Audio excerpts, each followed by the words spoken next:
মেয়েটা কি অন্যায় করেছে আমি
তিন চারজন ভাবে দুটো রাখবো নষ্ট তো হবে সবাই দুটো না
এই যে প্রভুকে পেয়েছি।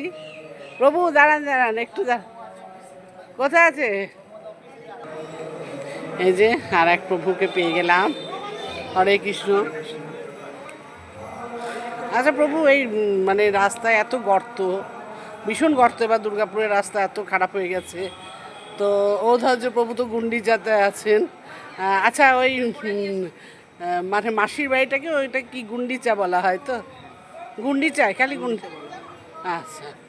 আর এই যে দুর্গাপুরের রাস্তার তো অবস্থা খুব খারাপ, মানে এক একটা বেশ ছোট ছোট পুকুরই হয়ে গেছে। তো এই রথ কী করে যাবে, যে রাস্তায় আর কি আকবরডোর যাবে, ভীষণ গর্ত, সব রাস্তা তো রিপেয়ারিং হয়নি। এটা নিয়ে আমাদের তো সাধারণ মানুষদের খুব চিন্তা হচ্ছে। তো আপনাদের সব প্রস্তুতি পর্ব তো শেষ মোটামুটি, একটু তো আপনাদেরও কি চিন্তা হচ্ছে? অ্যাকচুয়ালি যেহেতু জগন্নাথ এই সমস্ত জগতের নাথ, তো উনি নিজের রাস্তা ব্যবস্থা নির্ভর করে প্রতি বছরই যেমন রথ যাচ্ছে সেভাবে রথ যাবে, আর এতে খুব একটা সমস্যা পড়ছে না দেখছি। ভক্তরা অনেক সহায়তা করে, খুব ধীরে সুস্থে এবং শৃঙ্খলার সহিত রথকে এগিয়ে নিয়ে যায়। আচ্ছা, এত সন্ধে না করে যদি একটু সকাল সকাল করা হয় তাহলে ক্ষতিটা কি? কারণ রাস্তাটা কম হলেও মানে যেতে তো অনেক সময় লাগবে না, সেই জন্য। আমাদের রথ তো সকাল 11টা দিয়ে বেরোবে, আর রথে মাঠে পৌঁছবে 4টে সাড়ে 4টের মধ্যে পৌঁছে যাবে। 11টার মধ্যে বেরোতে পারবে প্রতিবারই তো বলা হয়। করা হয়, কারণ এবছর মানে দর্শনার্থী ভোর সকাল 6:30টার সময়, তারপরে পহণ্ডি বিজয়, ভগবানের ভোগের পরেই পহণ্ডি বিজয় 7টাতে। পহণ্ডিটা কি? পহণ্ডি বিজয় হচ্ছে ভগবানকে সেনাপট্টে বসিয়ে ভক্তরা ঝুলিয়ে ঝুলিয়ে শিব ভগবানকে, আচ্ছা, ওটা ঝুলিয়ে কেন নিয়ে আসে? ভগবানের আনন্দ পায়।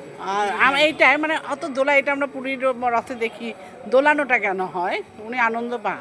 ওনার আনন্দ হচ্ছে, আচ্ছা আচ্ছা আচ্ছা। এটা বলতে যে উড়িয়াতে বলা হয় যে কালিয়া শান্তে ঝুলি ঝুলি আউছে।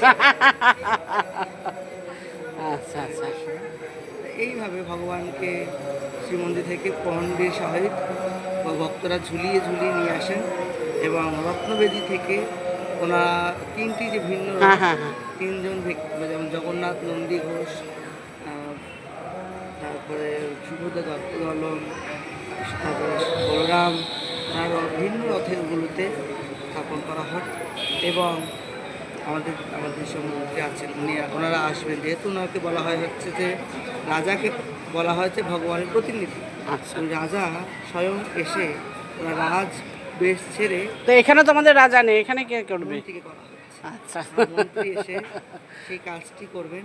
এবার ছেঁড়া পহরা বলা হয়, ঝাড়ু দেবেন, চন্দন পুষ্পের জল দেওয়া হয়, সেটা উনি নিজে স্বর্ণ ঝাড়ু দিয়ে ঝাড়ু দেবেন, এবং জগন্নাথকে বিশেষ পূজার পরে ভোগ অর্পণের পরে উনি আস্তে আস্তে ভক্তরা রশি, এই জগন্নাথ বলদেব সুভদ্রা রথের রশিতে টান দিলে ভগবান আস্তে আস্তে শ্রীমন্দির হইতে, অর্থাৎ যেটা শ্রীমন্দির তাকে বলা হয় নীলাচল, এবং এটা গুন্ডিতে তাকে বলা হয় সুন্দরাচল, অর্থাৎ উনি দ্বারকা থেকে পুরীতে গমন করছেন। আচ্ছা আচ্ছা, খুব ভালো লাগলো, খুব মানে ভালোভাবে আমরা যেন দর্শন পাই, আনন্দ পাই। ওরা অবশ্যই আসবেন। হ্যাঁ এই 7 দিন ওখানে হ্যাঁ ভগবান যাই। করছেন, হ্যাঁ এবং ভোর 4:30 থেকে রাত্রি 10টা অবধি ভগবানের বিভিন্ন অনুষ্ঠান। আপনারা অবশ্যই আসুন, ভগবানের শ্রী বিগ্রহে দর্শন করুন এবং মহাপ্রসাদ পেয়ে জীবনকে ধন্য করুন। আচ্ছা, হরে কৃষ্ণ হরে কৃষ্ণ। এইভাবে সব আলপনা দেওয়া হয়েছে, রথযাত্রা এগিয়ে গিয়ে এইভাবে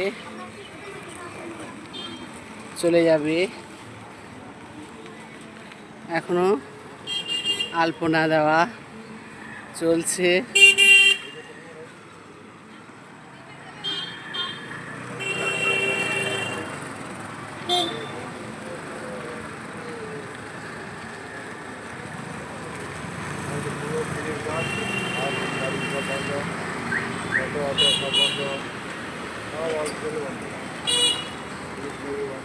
সব মেয়েরা এভাবে, ছেলেরা মেয়েরা মিলে এরকমভাবে তুলি দিয়ে রং বালতিতে বালতিতে গুলে আলপনা দিয়ে চলেছে।